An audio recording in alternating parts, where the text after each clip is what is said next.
We all know the classic examples of the best players who never became world champion, especially Paul Keres and Viktor Korchnoi are mentioned a lot.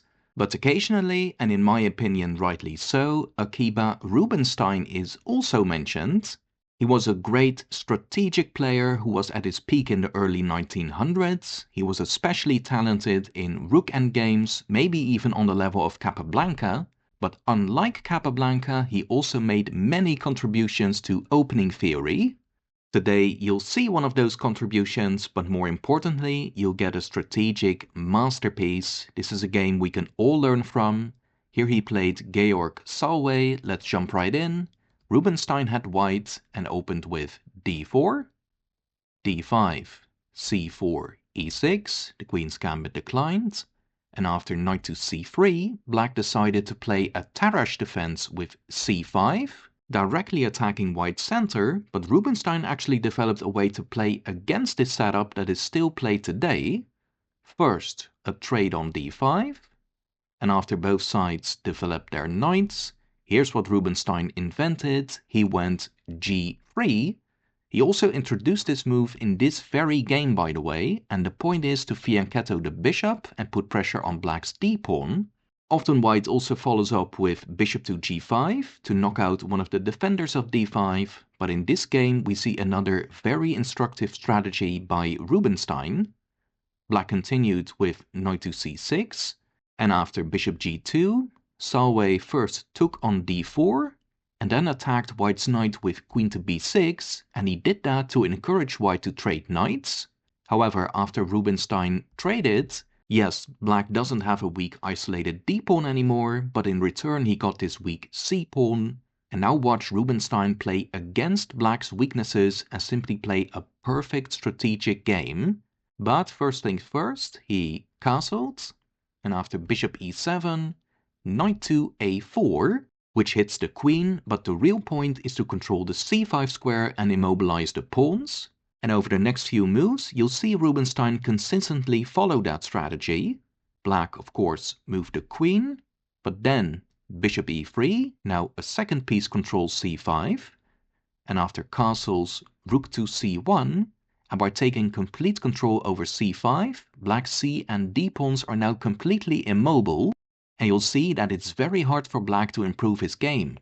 Salwe tried bishop g4, developing and at least connecting his rooks, but watch this, Rubinstein went f3, kind of an ugly move, blocking in the bishop, weakening his king position, but Rubinstein had a very clever idea. This move isn't just about chasing away black's bishop. With this little pawn move, white is already thinking about how he's going to play the endgame. You'll see what I mean. First bishop e6, but then bishop c5. Again, white's blockading these pawns, but white also plans to trade off black's good bishop, and with that black will lose some control over the dark squares, and it'll be easier for white to blockade on the dark squares. Rook f2 e8 protects the bishop, but now a key move, rook to f2. And this is what I meant earlier. With this move, Rubinstein is already thinking about the endgame, because after he trades some pieces, he wants to put pressure on the c-file with his rooks and the queen. And for sure, Rubinstein had already planned this when he played f3. Knight d7 was next, which forced a trade white wanted to go for anyway. And again, Rubinstein is consistent in his strategy. He centralized the queen. The bishop was blockading on the dark squares, but now that the bishop is gone, the queen is blockading instead. Then rook from e to e8 and bishop f1. White already wanted to play e3 to double the rooks, but the bishop will also be better on this diagonal. And of course, the bishop is eyeing up the queen. And after rook from e to c8, e3 was indeed played. The rook's gonna move over, and all of a sudden, white's pieces are coordinated perfectly again. Black, of course, moved the queen, and after Rubinstein forced a knight trade, you can see how white is still blockading the pawns, but there will be a lot of pressure on the pawns too. After rook c7, rook from f to c2, as planned. And this already looks difficult for black. The c-pawn is under pressure right now, but white may follow up with b4, b5, or maybe even bishop to b5 soon. Perhaps black's best was therefore a5, at least stopping b4. But here white is also very comfortable. White can play queen to c3, piling up on the c pawn some more, and the a pawn is also vulnerable, and bishop to b5 may be coming anyway. Going back, in the game Salwe played queen to b6, but then b4 came straight away. It could be that b5 is coming soon as well, and if black had any hopes of ever playing c5 to get rid of that weakness, then that hope is dashed right now. a6 puts a halt to white's plan for the moment, but Rubinstein had another plan. Rook to a5. Now he's also targeting that isolated a pawn, but he offers a queen trade as well. Maybe black should have gone for that. If they trade queens, then black can counterattack white's b pawn, and after a3 go rook to b6. Black has everything defended, but of course it is a very depressing position. Black is extremely passive here. However, in the game, Salwe made a mistake. He defended the queen with rook to b8, also targeting white's b pawn, but this does leave the a pawn undefended, and after a3, b4 is protected, and it doesn't look like there's a good way to defend the a pawn.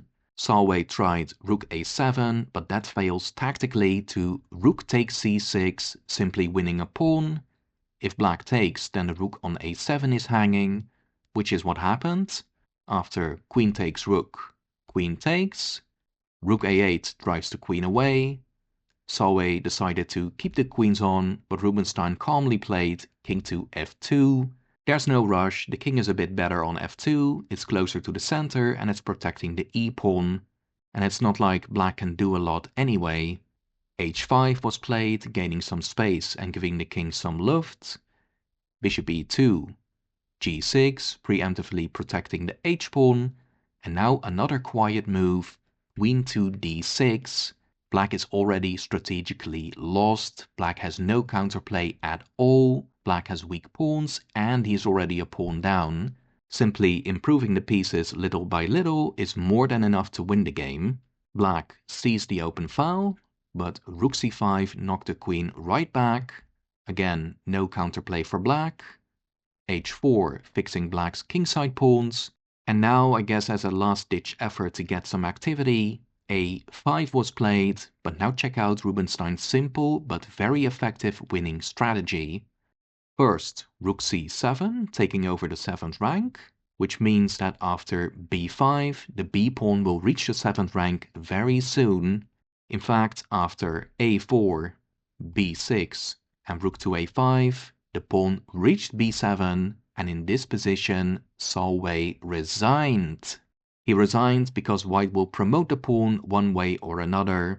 If let's say rook a7, then white can simply go rook c8 check, that is winning, but a more pleasing finish would be queen takes bishop, removing the defender of the c8 square, and so after pawn takes, rook c8 check forces black to part with the queen, and white has an overwhelming material advantage. Well, that was a real masterclass in strategy by this underrated legend. Let's quickly recap a couple of key positions.